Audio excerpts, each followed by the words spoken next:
Hello friends, आज हम लोग पढ़ेंगे इवेपोरेशन के बारे में। इवेपोरेशन वेपोराइजेशन जैसा ही एक प्रोसेस है ना। वेपोराइजेशन में क्या होता था, अभी तक हम लोगों ने पढ़ा था लास्ट स्लाइड में। लिक्विड जो है वो हीट होके क्या बनता है, वेपर, है ना। लेकिन लिक्विड को वेपर बनने के लिए उसको उसका बॉइलिंग पॉइंट अटेंड करना पड़ता है ना। बॉइलिंग पॉइंट, वाटर का बॉइलिंग पॉइंट कितना है बेटा, 100 डिग्री सेल्सियस। तो जब तक पानी 100 डिग्री सेल्सियस में गर्म नहीं होगा वो वेपर नहीं बनेगा, सही बात है। लेकिन इवेपोरेशन एक ऐसा फिनोमिना है जिसमें लिक्विड को वेपर बनने के लिए उसके बॉइलिंग पॉइंट तक नहीं जाना पड़ता, वो उसके पहले ही वेपर बन जाता है। किस कारण से बनता है देखिए। A small fraction of particles at the surface having higher kinetic energy is able to break away from the forces of attraction of other particles and gets converted into vapor। किसी भी सरफेस में बहुत सारे ऐसे particle होते हैं, ऐसे particle से मिलके वो सब बना होता है ना। तो जो टॉप मोस्ट लेयर के जो पार्टिकल्स होते हैं इनकी काइनेटिक एनर्जी कंपैरेटिवली बाकी पार्टिकल से ज्यादा होता है। थोड़ा सा हीट एनर्जी या सराउंडिंग पार्टिकल्स के अट्रैक्शन फोर्स से ही ये हायर काइनेटिक एनर्जी अटेन कर लेते हैं और अपने सरफेस से बाहर चले जाते हैं, मतलब वहां से उड़ जाते हैं, इवेपोरेट हो जाते हैं। ठीक है, अब हम लोग देखेंगे कि what are the factors which affect evaporation. सबसे पहले इंक्रीज इन सरफेस एरिया। जैसे जैसे सरफेस एरिया बढ़ेगा इवेपोरेशन बढ़ेगा। ज्यादा बड़े एरिया में जब आपका लिक्विड रहेगा, है ना, जैसे कि एक एग्जांपल लेते हैं, कप है और ये क्या है, प्लेट है। कप में चाय देर से ठंडी होती है और प्लेट में चाय जल्दी ठंडी हो जाती है, ठीक, क्योंकि इसका सरफेस एरिया क्या है, ज्यादा है, इसका सरफेस एरिया क्या है, कम है। तो सरफेस एरिया बढ़ने से इवेपोरेशन बढ़ता है। इंक्रीज इन टेम्परेचर, टेम्परेचर बढ़ने से भी इवेपोरेशन बढ़ता है, ये तो कॉमन सेंस वाली बात है। ह्यूमिडिटी, ह्यूमिडिटी बढ़ने से इवेपोरेशन बढ़ता है। लेकिन इसके पहले हमको जानना पड़ेगा ह्यूमिडिटी क्या होती है। Humidity is the amount of water vapour present in air. हवा में जितने अमाउंट में वाटर वेपर प्रेजेंट होता है उसको हम लोग क्या बोलते हैं, ह्यूमिडिटी। गर्मी के दिनों में आपने सुना होगा, जब रूम में कूलर ज्यादा चल जाता है, खिड़की विड़की कहीं खुली नहीं होती, तो घर वाले बोलते हैं ह्यूमिडिटी बढ़ गई हवा में, है ना। तो गर्मी के दिनों में क्या होता है, हवा सूखी होती है, बहुत ड्राई होती है। ठीक है, बरसात के दिन की हवा और गर्मी के दिन की हवा में कंपेयर कीजिए अपने दिमाग में। गर्मी में के दिन की हवा क्या है, बहुत सूखी होती है ना। और वो क्या है, वाटर वेपर एब्जॉर्ब करने का प्रयास करती है, और वाटर वेपर एब्जॉर्ब करके जो फिनोमिना ऑकर करती है उसको हम लोग बोलते हैं ह्यूमिडिटी। ड्राई एयर में वाटर वेपर का एब्जॉर्प्शन कहलाता है ह्यूमिडिटी। ठीक है, विंड स्पीड बढ़ने से इवेपोरेशन की स्पीड बढ़ती है। कारण क्या है कि विंड जो है वो ह्यूमिड एयर को डिस्प्लेस कर देता है। ठीक है, वाटर वेपर को मूव कर देता है दूर, ह्यूमिड एयर को डिस्प्लेस कर देता है। तो उसके जगह क्या होता है कि नया सूखा हवा आ जाता है, वो फिर से वाटर वेपर को एब्जॉर्ब करने लगता है। ठीक है, और हमारा इवेपोरेशन का स्पीड बढ़ जाता है। Understood. Now how does evaporation causes cooling. Evaporation से कूलिंग कैसे होती है। Absorption of energy from surrounding makes the surrounding cold. Example समझिए, गर्मी के दिनों में आपको पसीना आता है, ये सपोज आपका हाथ है ना, इसमें आपको पसीना आ गया। ठीक, गर्मी में दिन में आपको पसीना आता है। यह पसीना जब इवेपोरेट होगा, ठीक है, इवेपोरेट होने के लिए चाहिए उसको एनर्जी, तो वो इवेपोरेट होने के लिए हीट कहाँ से लेगा, आपके बॉडी से और सराउंडिंग से। ठीक है, फिर जब वो हीट लेके इवेपोरेट हो जाता है ना, तो आपके जब बॉडी से हीट गायब हुआ तो बॉडी आपका कैसा लगेगा, ठंडा। ठीक है, इसलिए गर्मी में बेटा जब भी पसीना आता है और पसीना जब सूखता है तब आपको क्या लगता है, ठंडा लगता है।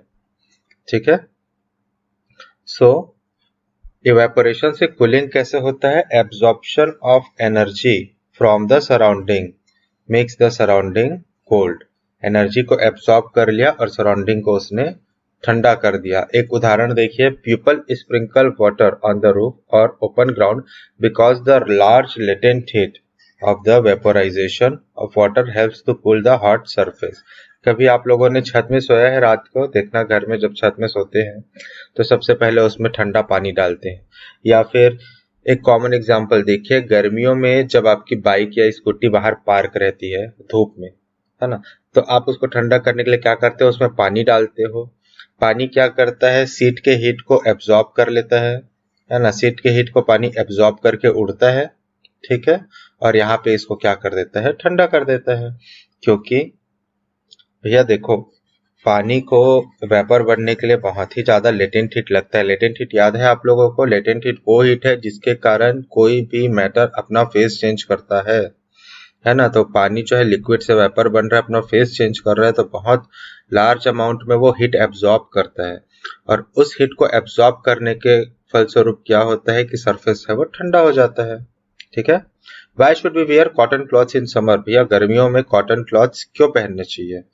ठीक, क्योंकि कॉटन जो है वो वाटर का बहुत ही अच्छा एब्जॉर्बर होता है। It is a good absorber of water, ठीक है। तो इसके एब्जॉर्बिंग से क्या होता है? आपके शरीर से स्वेट हटता है, और स्वेट जो है वो बहुत जल्दी इवेपोरेट हो जाता है एटमॉस्फेयर में, ठीक है। इसलिए गर्मियों में कॉटन क्लॉथ पहनना चाहिए ताकि स्वेट को वो जल्दी एब्जॉर्ब करके इवेपोरेट कर दे और आपको क्या दे? ठंडकता दे, है ना। Why do we see water droplets on the outer surface of a glass containing a ice cold water? किसी ग्लास में, आप अभी घर में आपके मेहमान आते हैं गर्मियों के समय में, है ना, इसमें आपने बर्फ डाल दिया कोल्ड ड्रिंक के साथ, ठीक है। थोड़ा देर आप छोड़ेंगे, देखना इसके सरफेस में छोटे छोटे वाटर ड्रॉपलेट आ जाते हैं, ठीक है। ये किस कारण होता है? क्योंकि जब वाटर वेपर गिलास के चारों तरफ का जो वाटर वेपर है, यहाँ पे वाटर वेपर है ना सब तरफ, हवा में हवा है, हवा में पानी है, ठीक है। तो ये क्या होता है? हवा जब इस सरफेस के कांटेक्ट में आता है, क्योंकि ये सरफेस ठंडा है ना, बर्फ के कारण, तो ये ठंडकता को ये एब्जॉर्ब करता है ना। ठंडकता को ये इसके एब्जॉर्ब कर लेता है, ठीक है, और अपनी एनर्जी लूज कर देता है। अपनी एनर्जी लूज करके क्या बन जाता है? वाटर ड्रॉपलेट बन जाता है और गिलास के ऊपर चिपक जाता है, ठीक है। एयर में जो वाटर वेपर है वो अपनी एनर्जी लूज कर देते हैं and gets converted to the liquid state, ठीक। अब देखिए ये फॉलो अप क्वेश्चंस है जो आपके एनसीईआरटी टेक्स्ट बुक में दिए हैं। पहला सवाल है, पहला सवाल पे पहले फोकस कीजिए। Why does a desert cooler cools better on a hot dry air day? ठीक, भैया देखो बोल ही दिया hot dry air day. Absorption के लिए पहला रिक्वायरमेंट क्या है? ड्राई एयर होना चाहिए ताकि वो वाटर वेपर को एब्जॉर्ब कर सके, और टेम्परेचर हाई होना चाहिए, ठीक है। तो टेम्परेचर हाई होने से क्या होता है? वाटर कंटेंट लो हो जाता है। वाटर कंटेंट मतलब पानी की मात्रा कम हो जाती है, जिस कारण क्या है कि इवेपोरेशन होता है। इवेपोरेशन होने से आपको क्या लगता है? ठंडकता लगता है। इसलिए डेजर्ट कूलर जो है वो आपका गर्मी के दिनों में, है ना, बहुत अच्छे से ठंडकता प्रदान करता है। Second, how does the water keep in a earthen pot यानी कि मटका बिकम्स कोल्ड ड्यूरिंग समर? ठीक भाई देखो, मटके के सरफेस में क्या होते हैं? पोर्स होते हैं जहां से पानी बाहर आता है। सही बात है, मटके के सरफेस में से पोर्स होते हैं बाहर जहां से पानी बाहर आता है। तो water keeps coming out of the pores of earthen pot, सही बात है, मटके के छेदों में से पानी बाहर आते रहता है। which absorbs heat from the surrounding and keeps on evaporating। अब ये जो पानी बाहर आया, सराउंडिंग से हीट एब्जॉर्ब कर लिया, और उसके बाद क्या हो गया? वेपर बन के उड़ने लगा, ठीक है। तो उससे क्या हुआ? Due to evaporation temperature of surface drops, DROPS, drops, यहाँ पे स्पेलिंग मिस्टेक है, ड्रॉप्स, ठीक। दस वाटर इनसाइड बिकम्स कूल। तो क्या होता है? एनवायरनमेंट का, सराउंडिंग का टेम्परेचर गिरने लगता है, तो उससे क्या होता है? मटका आपका ठंडा हो जाता है, ठीक है। मटका ठंडा हो जाता है तो इसके अंदर रखा पानी भी क्या हो जाता है? ठंडा, ठीक है। Next question, why does our palm feel cold when we put some acetone और पेट्रोल और परफ्यूम ऑन इट? सिंपल सी बात है, हमको कोई भी चीज ठंडा क्यों लगता है? इवेपोरेशन के कारण लगता है। So it is because of evaporation. Acetone, petrol, perfume ये क्या करते हैं, हीट एब्जॉर्ब कर लेते हैं हमारे हैंड से और इवेपोरेट हो जाते हैं। एब्जॉर्प्शन के कारण हमारा पाम क्या लगता है, हमारा हथेली क्या लगता है, ठंडा लगने लग जाता है। Next question, why are we able to sip hot tea और milk faster from a saucer, saucer यानी plate, rather than a cup. अभी हमने थोड़ी देर पहले बात की थी, कप का सरफेस एरिया क्या होता है, सरफेस एरिया कप का क्या होता है, कम होता है। सॉसर का सरफेस एरिया क्या होता है बेटा, ज्यादा होता है। ज्यादा सरफेस एरिया, मोर इवेपोरेशन, और चाय आपका क्या हो जाएगा, जल्दी ठंडा हो जाएगा। लास्ट क्वेश्चन है, what types of cloth should we wear in the summer. Summer में पहनने के लिए हमने अभी देखा कॉटन क्लॉथ्स बेटर हैं, क्यों, क्योंकि उसका एब्जॉर्प्शन कैपेबिलिटी ज्यादा है, वो स्वेट को बहुत जल्दी एब्जॉर्ब करके बहुत जल्दी इवेपोरेट करने में हेल्प करता है। तो हमको गर्मियों में ऐसे ही कपड़े पहनने चाहिए जो स्वेट को बहुत जल्दी एब्जॉर्ब कर ले और उसको इवेपोरेट करने में हेल्प करे। ठीक है बेटा। नेक्स्ट क्वेश्चन जो है इस चैप्टर का लास्ट लेक्चर रहेगा। हम लोग अभी तक देखे कि लिक्विड के 3 स्टेट होते हैं, सॉरी मैटर के 3 स्टेट होते हैं, सॉलिड, लिक्विड और गैस, है ना। लेकिन आज के मॉडर्न साइंस में, एडवांस मॉडर्न साइंस में लिक्विड के 5 स्टेट होते हैं।